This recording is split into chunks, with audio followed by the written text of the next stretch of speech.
Glorificado seja o nome do Senhor e Salvador Jesus Cristo, desde agora e para sempre.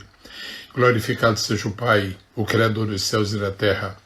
Glorificado seja o Espírito Santo, nosso precioso, inefável, maravilhoso Consolador. Quero expressar as minhas boas-vindas a todos aqueles que já se encontram preparados para me acompanhar nesta live. É uma mensagem muito especial que eu tenho recebido de Deus e que quero transmitir, quero comunicar, quero repartir com o povo de Deus, onde quer que esteja, agora, ao vivo e depois por gravação. Nosso Deus e nosso Pai, eu te rogo em nome de Jesus Cristo que me ajudes, que me abençoes, que me inspires, que me des uma facilidade de comunicação e uma iluminação na minha mente para que eu possa, dentro da tua palavra, ajudar o povo de Deus a ter robustecido a sua fé. Em momentos difíceis como estes, nós contamos contigo, Senhor. Por isto, eu te sou grato antecipadamente, porque creio que estarás comigo, estarás com os meus irmãos, em nome de Jesus. Amém. Quero trazer à memória, por primeiro, um lindo versículo que nós encontramos na primeira epístola do apóstolo Paulo a Timóteo, no capítulo 3, é o versículo de número 9. Um primor de versículo. Todos nós o apreciamos bastante. Não se prega muito sobre este versículo, mas este versículo é extraordinário. É maravilhoso. 1 Timóteo, capítulo 3, versículo 9, diz assim: guardando o mistério da fé em uma consciência pura. Vou repetir. Guardando o mistério da fé em uma consciência pura. Todas as palavras deste versículo são importantes. Guardando. Há coisas que nós não precisamos guardar, até precisamos desvencilhar-nos delas. Há outras coisas que precisamos guardar. Das coisas que nós precisamos guardar, existem as que nós guardamos e as que nós não guardamos. Das que nós guardamos, existem aquelas que nós guardamos e perdemos. E existem as que nós guardamos e conservamos. Das que nós guardamos e conservamos, existem aquelas que se estragam, se deterioram, existem aquelas que permanecem intactas, que se mantêm tal como desde o princípio, desde quando foram guardados. Paulo diz, guardando o mistério da fé. A outra palavra importante deste versículo é a palavra mistério. Eu já disse em outras ocasiões que a palavra mistério tem 3 segredos nas Escrituras Sagradas. Vou relembrar. O primeiro segredo é que o mistério somente Deus conhece. O segundo segredo de um mistério é que Deus, sendo o único e que o conhece, só Ele pode repartir. Ele só reparte um mistério, Ele só revela um mistério a um dos seus escolhidos, a um dos seus filhos, a alguém do seu povo. O terceiro segredo do mistério é que, sendo somente Deus que o conhece, e sendo Deus o único que, conhecendo, pode repartir com alguém, Ele só o faz no tempo aprazado. Razão porque, durante séculos, o mistério é oculto e, de repente, se torna conhecido. Eu creio que os últimos mistérios da Bíblia que o Senhor quer que a igreja conheça estão sendo revelados agora, porque o tempo do fim está realmente chegando. Guardando o mistério da fé em uma consciência pura. Por que Paulo chama a fé de mistério? Paulo usou esta palavra algumas outras vezes. O arrebatamento para ele é um mistério. E para nós também. A encarnação para ele é outro mistério. E para nós também.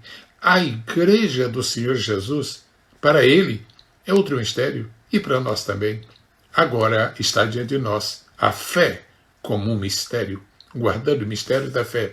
Onde é que nós vamos guardar o mistério da fé? Em que cofre? Em que banco? Em que lugar secreto? Em que caixa? Em que recipiente? Onde nós vamos guardar? Paulo nos dá uma lição extraordinária. A fé se guarda numa consciência. Que coisa! Guardando o mistério da fé em uma consciência pura. Ou seja, as consciências impuras, as consciências não purificadas, não tem como guardar o mistério da fé. Louvado seja Deus. Você vai comigo? Vai me acompanhar? Muito bem. Fé é uma das mais fascinantes palavras do vocabulário bíblico. Tanto implícita quanto explicitamente, a fé enche as páginas da Bíblia Sagrada. O primeiro ato de fé mencionado na Bíblia está descrito no livro de Gênesis, no capítulo 4. Foi quando Deus aceitou a oferta de Abel e rejeitou a de Caim. A diferença entre Deus aceitar e Deus rejeitar está vinculada à fé. Isto nós lemos em Hebreus, capítulo 11, versículo 4. Meu irmão, minha irmã, você e eu devemos ter magníficas lembranças de atos de fé que nós já praticamos e como foram importantes na nossa vida. É possível também que tenhamos lembranças de alguns fracassos experimentados e motivados pela falta de suficiente fé. Ser crente, crente verdadeiro, legítimo, genuíno, significa basicamente ser uma pessoa de fé. Os teólogos costumam estabelecer vários tipos de fé. Fé natural, fé ativa, fé espiritual, fé intelectual, fé salvífica, etc, etc. Nós vamos limitar-nos aqui ao texto expresso da palavra de Deus e ver exatamente o que ela fala para nós, porque nós queremos, esperamos, desejamos e vai acontecer esta tarde ou esta noite, depende do lugar onde você esteja, neste momento, Deus vai nos ajudar a desvendar o mistério da fé. Você sabe que a fé é um dom de Deus. Existe um versículo que é muito conhecido e é pouco observado pelo povo de Deus ao longo dos séculos. Eu estou me referindo a Efésios capítulo 2, versículo 8. Diz assim: porque pela graça sois salvos por meio da fé. E isto não vem de vós, é dom de Deus. Esta palavra isto significa estas coisas, ou seja, estas duas coisas que eu acabo de falar, a graça e a fé. E isto, estas duas coisas, não vem de vós, são dom de Deus. Ela, a fé, portanto, é um dom de Deus. Amados, nunca deixemos de estar atentos para a importância da fé e a necessidade de vencer os inimigos que combatem ferozmente contra ela. Deus nos tem chamado para fazer parte de sua igreja, de seu povo, de seu exército, de sua lavoura, e tem nos garantido a certeza da vitória. Mas essa vitória, temos que ser muito claros, só pode ser conquistada por fé. Agora vamos ao tópico de número 1 desta nossa mensagem. Eu quero trazer para você 7 verdades que todo crente precisa saber sobre a fé. Vou repetir. 7 verdades sobre a fé que todo cristão precisa saber. São verdades escriturísticas, são verdades bíblicas, podem ser verdades conhecidas. Para um novo retiro pode ser verdades novas. O certo é que são verdades. E ainda que já tenhamos falado sobre isto tantas vezes ao longo dos anos, como dizia São Paulo, eu não cesso, devo dizer as mesmas coisas. É melhor repetir uma palavra antiga da Bíblia, que é verdadeira, do que andar distribuindo notícias de ontem à noite, que são falsas. 7 verdades que todo crente precisa saber sobre a fé. Verdade número 1. O justo vive, sobrevive, se mantém. O justo vive pela fé. Há 2 testemunhos sobre esta declaração. O primeiro está no livro do profeta Abacuque e o segundo está na Epístola aos Hebreus. O texto é o mesmo. O justo vive por fé, se mantém por fé, se nutre pela fé. A sua estabilidade é garantida por sua fé. Pessoas de muita fé são pessoas altamente estáveis. Segunda verdade é que todo crente precisa sempre saber e estar consciente disto. Nenhuma pessoa pode agradar a Deus se não possuir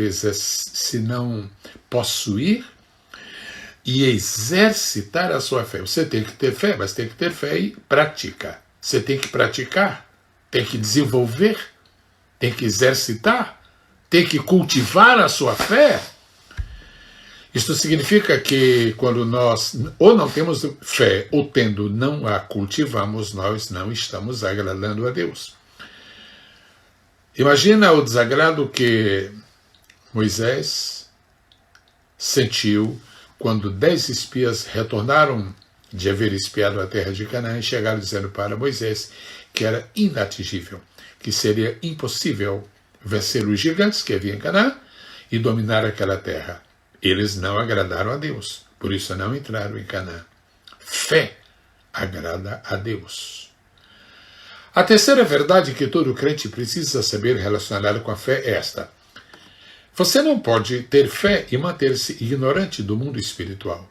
Fé está intimamente ligada, intimamente relacionada, está conjugada, está acoplada ao nosso conhecimento.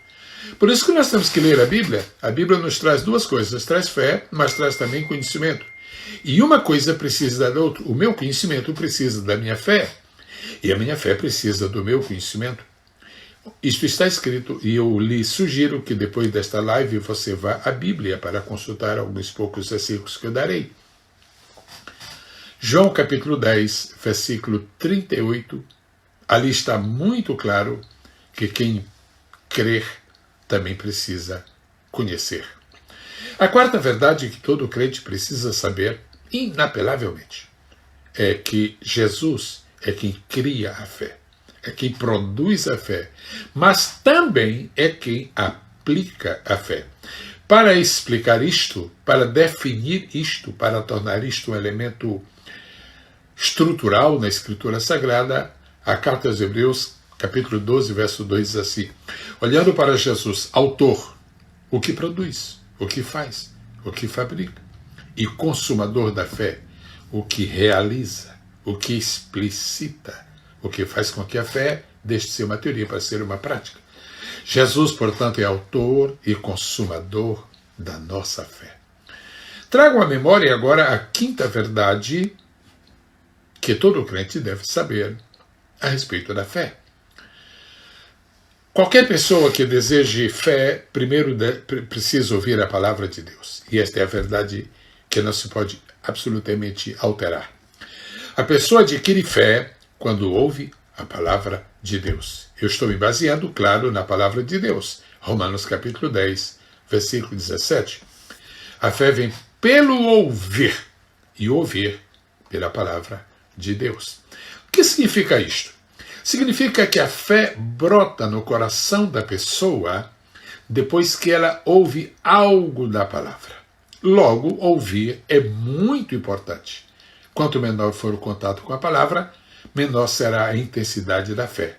Meu irmão, você quer que sua fé aumente? Mergulhe na palavra. Você quer que sua fé cresça? Fique habituado a ler, a meditar, a estudar a palavra do Senhor. A sexta e penúltima verdade que todo crente deve saber: tenha muito cuidado com a sua fé, seja muito zeloso para com ela. Porque a verdade é esta: cada crente deve evitar o naufrágio da fé. Nós estamos em um mar revolto, mas estamos em um barco. E se nós temos uma confiança plena em Jesus, que está nesse barco, nós não vamos experimentar naufrágio. Você sabia que há pessoas na história, tanto na história dos tempos bíblicos, quanto na história odierna, na história contemporânea, nos dias de hoje, pessoas que têm naufragado na fé? Quem nos ensina esta possibilidade é o apóstolo Paulo. 1 Timóteo, capítulo 1, versículo 19. Ele fala da possibilidade, ele dá até um exemplo de um homem que naufragou na fé. Que é triste.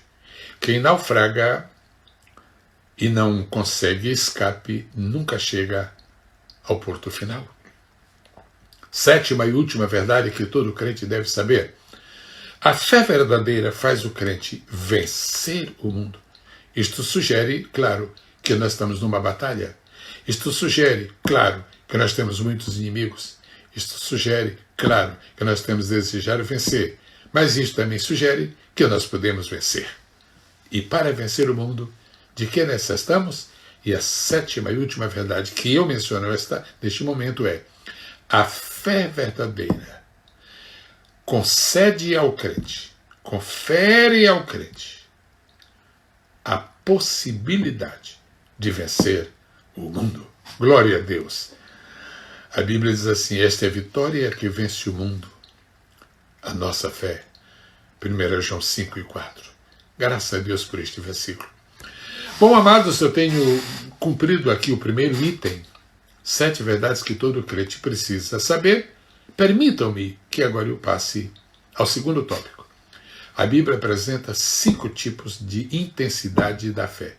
Eu não vou chamar de medida da fé, porque você pode materializar e pensar em quilos de fé, libras de fé, gramas de fé. E não vou falar também no sentido comum de tamanho, porque você pode pensar numa fé quilométrica ou numa fé de centímetros. Não. Eu vou falar em intensidade de fé, que é o que a Bíblia nos ensina. Há 5 classes de crentes. Primeiro, os que têm pouca fé. É muito curioso que nos evangelhos Jesus fala mais da pouca fé do que da muita fé. Por quê? É porque Jesus encontrou mais pessoas com pouca do que com muita. Que pena. Será que a história se repete?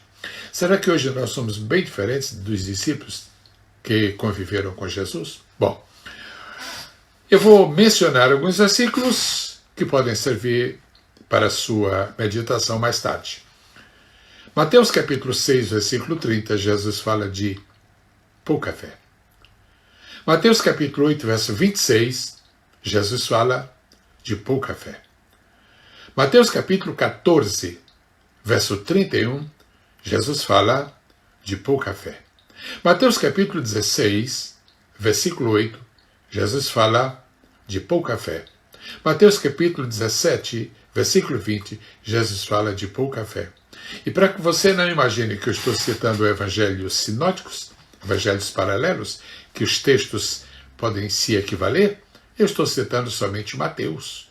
Mateus 6, Mateus 8, Mateus 16, Mateus 14, Mateus 17. E para não pensar que é só Mateus que registra isso, eu menciono também Lucas, capítulo 12, verso 28. Todos esses versículos que eu acabei de mencionar tratam de pouca fé. Oh, amados, se Jesus tomou tanto tempo para falar sobre a pouca fé, que nós possamos lhe apresentar hoje alguma coisa mais do que apenas uma pouca fé. A segunda classe de crentes são aqueles que alcançam grande fé. Grande fé. Quem sabe se uma fé é grande não é o homem. Quem sabe se uma fé é grande não é o marido. Quem sabe se uma fé é grande não é o pastor. Quem sabe se uma fé é grande não é a igreja. Quem sabe se uma fé é grande é Jesus. E foi Jesus que disse que havia grande fé. Mateus capítulo 15, versículo 28. Ó mulher, grande é a tua fé. Glória a Deus por este exemplo. Graças a Deus por este testemunho. Agora, existem pessoas que mudam de intensidade de fé. Ou seja, um dia eles têm uma fé pequena. Eles têm pouca fé. Mas, de repente, eles viram sua fé já crescida, aumentada, multiplicada. Então, nós temos um testemunho muito bonito. Em Lucas capítulo 7, versículo 9, aí Jesus fala muita fé. Em um evangelho, em uma versão da Bíblia, você pode ler a palavra muita. Em outra, você pode ler a palavra tanta. Então, tanto faz muita como tanta, é sempre do terceiro tipo de crentes. Primeiro tipo, pouca fé. Segundo tipo, grande fé. Terceiro tipo, muita fé ou tanta fé. Agora nós vamos para o quarto tipo de crentes no que diz respeito a possuírem a fé. São os crentes que possuem a fé crescida. Se você me pergunta qual é a diferença entre crescida e muita, é que a muita é a pessoa que conseguiu que a sua fé volumasse, mas se estacionou. Estacionou bem, porque está lá na frente. Mas a fé crescida é a fé que não para de multiplicar-se. É a fé que cada dia está sendo robustecida. por Deus. Eu quero mencionar aqui somente 2 versículos sobre a fé que cresce, sobre a possibilidade da fé crescer. Lucas capítulo 17, verso 5. E quando você encontrar na Bíblia que os discípulos pediram a Jesus para acrescentar a fé, eles estão pedindo a Jesus que faça, que conceda que a sua fé cresça. O outro texto muito bonito também, 2 aos Coríntios, capítulo 10, versículo 15. Paulo está falando que a fé dos irmãos da igreja de Corinto não é que estava crescendo. Aleluia! Que o mesmo se possa dizer de cada pessoa que está ao alcance desta live, ou, mais tarde, ao alcance deste vídeo. E, finalmente, eu lhes trago a 5ª classe de crentes. Vou repetir. Primeira classe, pouca fé. Segunda classe, grande fé. Terceira classe, muita fé. Quarta classe, fé que cresce, fé crescida. Quinta, cheios de fé, ou seja, fé plena, plenitude de fé. É como se tivesse uma vasilha e a fé foi posta dentro daquela vasilha, e segundo o texto que nós lemos a princípio, esta fé é a consciência, e um dia o cálice, a vasilha, a consciência, a vida, o coração, a pessoa encheu-se de fé. Que lindo! Há 2 casos clássicos na Bíblia de pessoas mencionadas como pessoas cheias de fé. Uma era um discípulo que se tornou diácono e outra era um discípulo que provavelmente era apóstolo. Estevão e Barnabé. Se você quer, eu lhe dou com prazer. Você vai ver que Estevão estava cheio de fé. Em Atos capítulo 6, versículo 5. Você vai ler que Barnabé estava cheio de fé. Em Atos capítulo 11, versículo de número 24. E aqui eu termino o segundo tópico. O primeiro tópico eu falei, você se lembra?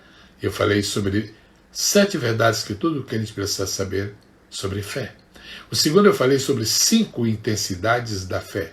Agora no terceiro eu vou falar sobre 5 inimigos da fé.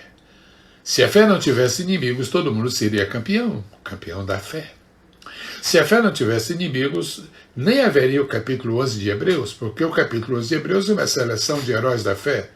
Se a fé não tivesse inimigos, não haveria o capítulo 11 de Hebreus, porque todo mundo seria herói, porque todos os crentes seriam campeões. Os inimigos da fé.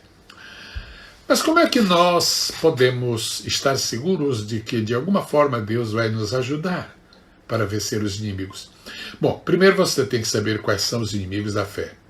E agora eu lhe peço em nome de Jesus, seja bastante honesto, seja bastante humilde, seja bastante sincero ou sincera para reconhecer que algum desses inimigos está tendo vitória sobre a sua vida. Mas é você que decide. Quanto a mim, eu espero que você esteja vencendo todos os inimigos. Mas o meu dever agora, neste momento, é falar sobre a existência, sobre a realidade desses inimigos e prevenir a você, já acrescentando que você pode vencê-los. Irmãos e irmãs em Cristo, o primeiro inimigo da fé se chama dúvida. Mateus capítulo 14, versículo 31 diz assim: Imediatamente estendeu Jesus a mão, segurou-o e disse-lhe: Homem de pouca fé, por que duvidaste? Aquele coração de discípulo, aquela alma de homem corajoso, ousado, aquela vida de homem transformado pelo Senhor e agora seu seguidor, de repente balança no meio das ondas do mar, porque havendo podido dar o primeiro passo andando sobre as ondas como Jesus, havendo dado, quem sabe, o segundo, o terceiro passo, em seguida, começou a afundar. Que pena, começou a afundar. Algumas pessoas começaram a afundar e o Senhor os ajudou, elas pediram ajuda, elas reverteram a situação. Algumas pessoas começaram a afundar e afundaram de vez. Talvez você conheça alguém que afundou na fé. Talvez você conheça alguém que começou a afundar mas parou de afundar e voltou a estar firme com o Senhor. E você? Como é que você está? Jesus pede amor a Pedro, que estava a princípio com fé, mas depois a sua fé começou a ser corroída por um vírus chamado dúvida. E ele começou a afundar. Eu queria que você me acompanhasse em Marcos 11 e 23. Muito sério este versículo. Em verdade vos digo que qualquer que disser a este monte, ergue-te e lança-te no mar, e não duvidar em seu coração. Antes de Jesus dizer que a pessoa deveria ter fé para dizer, ele já avisou, você não pode duvidar. Em verdade vos digo que qualquer que disser a este monte, ergue-te e lança-te no mar, e não duvidar em seu coração, mas crê que se fará aquilo que diz. E aí fala o Rei dos Reis e Senhor dos Senhores, assim lhe será feito. Amém. Mais um versículo para nos fortalecer. Lucas capítulo 24, versículo 38. O cenário é conhecido. 2 homens estão a caminho de Emaús, no domingo pós a ressurreição, tristes, desolados, desanimados. E toda a fé que haviam entesourado em seus corações durante o ministério terreno de Jesus está começando a ruir como um castelo que é implodido. E Jesus lhes fala, por que estáis perturbados? E por que surgem dúvidas em vossos corações?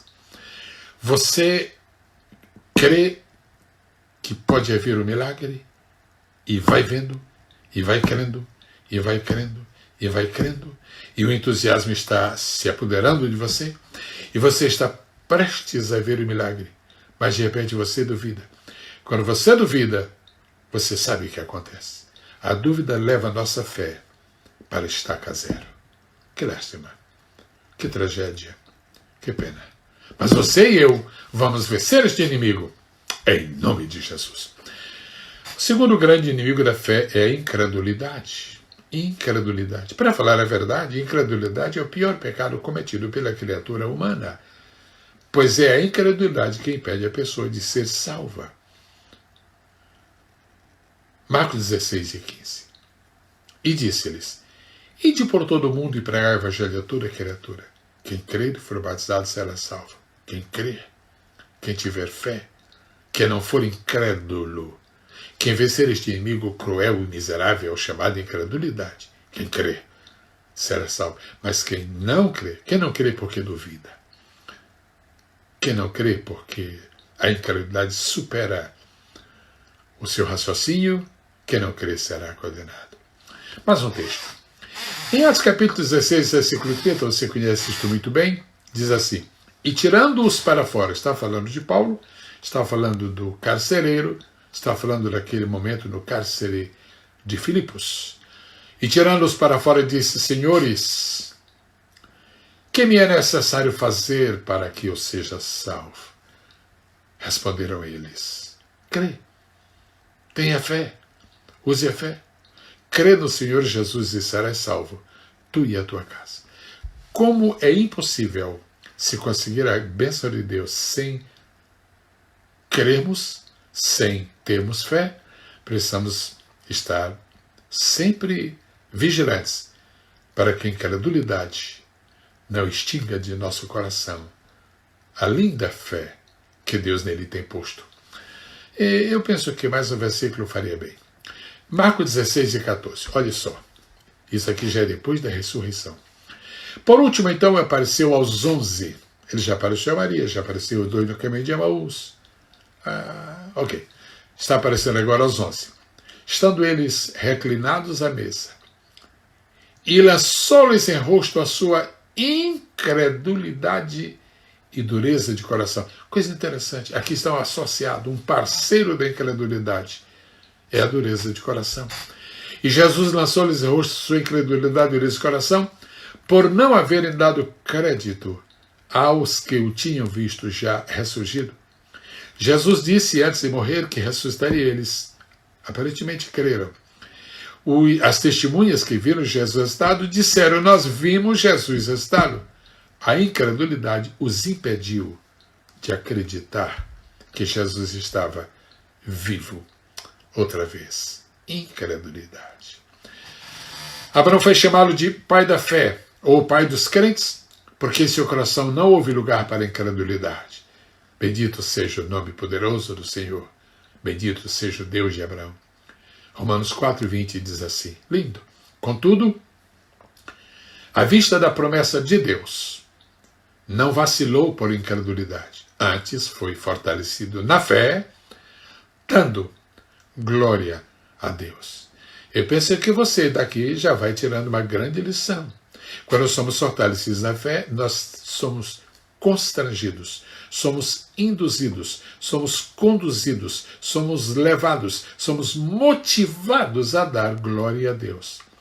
Você já percebeu na sua própria vida que quando a sua fé está diminuindo e sua incredulidade está aumentando, você perde o entusiasmo por dar glória a Deus? E para concluir essa parte, este inimigo terrível, estou tomando tempo com ele porque ele é cruel mesmo. Os judeus não puderam entrar em Canaã por causa da incredulidade. Hebreus 13:19. E vemos que não puderam entrar por causa da incredulidade. Há uma outra Canaã. Há uma outra esperança para nós, muito superior às que alimentava o anseio dos judeus. Mas nós não chegaremos lá se nós deixarmos que a incredulidade domine, invada o nosso coração. Terceiro inimigo da fé é curiosidade. Curiosidade é uma coisa muito natural no ser humano. Eu acho que é até necessário que cada pessoa tenha um pouco de curiosidade. Mas, por favor, ponha limites na sua curiosidade. Curiosidade excessiva vai trazer prejuízo incalculável e, às vezes, irreparável para a sua vida. Você sabia que a maior parte das pessoas que acompanhavam Jesus em seu ministério terreno o seguiam apenas por curiosidade? Dá dó, dá pena ouvir isto. Imagine como me dá pena falar isto. Mas é verdade. Se você me pergunta qual é a maior diferença entre a curiosidade e a fé, eu lhe respondo com uma simples expressão. Toda curiosidade é horizontal. Toda fé é vertical. O mancebo rico deixou de ser salvo porque tudo o que ele apresentou a Jesus foi sua curiosidade. A multidão que se postou diante de Jesus no Calvário era movida unicamente por curiosidade. A curiosidade dura pouco, a fé é permanente. Paulo diz, agora, pois, permanecem estas três. E disse, a fé. A fé primeiro que os outros. O amor, a esperança. O quarto inimigo da fé é o desânimo. Você sabe o que é desânimo? Você já experimentou desânimo? Você sabia que é um apóstolo na Bíblia que nunca desanimou? O nome dele, Paulo. Desânimo é um degrau da escada que leva à derrota. Eu posso repetir? Desânimo é um degrau da escada que leva à derrota. O próximo degrau, depois de quem vai por esta escada, é o desespero. Se você não quer ficar desesperado, então, por favor, não fique desanimado. 2 Coríntios 4:8, lindo esse texto. Em tudo somos atribulados, mas não angustiados, perplexos, mas não desanimados. Lucas capítulo 6, versículo 35. Amai, porém, a vossos inimigos, fazei bem e emprestai, nunca desanimais. Tudo que você vai desanimado, perde a curto prazo, a médio prazo ou a longo prazo, perde o seu valor, a sua verdadeira significação. Colossenses capítulo 3, versículo 21 diz assim, vós, pais, não irriteis a vossos filhos, para que não fiqueis desanimados, para que não percais o ânimo, para que não vos desmotiveis, sobretudo a respeito deles, claro. E por último, sobre desânimo. 1 Tessalonicenses capítulo 5, versículo 14. Exortamo-vos, e olha aqui a autoridade com que Paulo está falando, exortamo-vos também, irmãos, a que admoesteis os insubordinados. E note que expressão linda a que segue. Consoleis os desanimados. O desanimado merece consolo, como o enlutado também merece. Meu Deus, porque o luto que alguém usa porque o parente morreu se compara ao luto da alma em forma de desânimo, porque a sua fé fracassou. Que admoesteis os insubordinados, que consoleis os desanimados, que ampareis os fracos e sejais longânimos para com todos. E agora eu chego ao próximo, que é o último, né? O último inimigo da fé, aqui mencionado. Medo. Às vezes na Bíblia a palavra medo é chamada de temor. Você precisa ter um pouco de cuidado para ver quando é que o temor é medo e quando é que o temor é respeito. Quando é que o temor é para termos e quando é para não termos. Existem, portanto, dois tipos de temor, o positivo e o negativo. Medo e temor. Medo é o temor no sentido negativo. Medo é uma consequência direta do pecado. Quanto mais pecado, mais medo. Verdade? E como é que tudo isso começou? Gênesis capítulo 3, versículo 10 diz assim, respondeu-lhe o homem, Adão, o primeiro, ouvi a tua voz no jardim e tive medo. Anteriormente, a voz de Deus era agradável, era deliciosa, era preciosa. Antigamente, a voz de Deus provocava uma atração extraordinária em Adão. Agora provocou temor. Que lástima. Ouvi a tua voz no jardim e tive medo, porque estava nu e escondi-me. Medo, ou temor, é um espírito. E é um espírito que não procede de Deus. Isso está escrito em 2 Timóteo capítulo 1, versículo 7. Porque Deus não nos deu espírito de medo, mas de poder. Ou, em outra versão, de fortaleza, de amor e de moderação. Todo medo começa com uma simples desconfiança. Se você é um filho de Deus, você tem que estar livre do temor, livre do medo. Comece então a ficar livre, liberto das desconfianças. Mateus 14, 26. Os discípulos, porém, ao vê-lo andando sobre o mar, assustaram-se e disseram, é um fantasma! E gritaram de medo. Mateus 14, 30. Mas sentindo o vento, teve medo. E começando a submergir, clamou, Senhor, salva-me. Então é preciso que mais tarde João reflita muito sobre isto e na inspiração do Espírito Santo escreva este lindo versículo 4 e 18, 1 João. No amor não há medo. Antes o perfeito amor lança fora o medo, porque o medo envolve castigo e quem tem medo não está aperfeiçoado no amor. Vamos vencer este quinto inimigo da fé, que é o medo. Agora, uma boa notícia é que depois de você vencer os inimigos da fé, você pode desfrutar dos maravilhosos produtos da fé. Não desanime.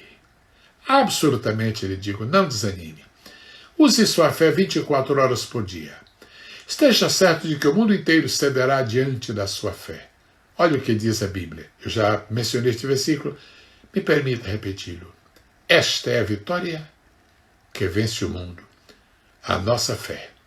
E se você quer ter uma fé que vence todos os obstáculos, eu vou lhe sugerir que tipo de fé você deve ter. Você deve ter uma fé espiritual. Você deve ter uma fé inteligente. Você deve ter uma fé dinâmica.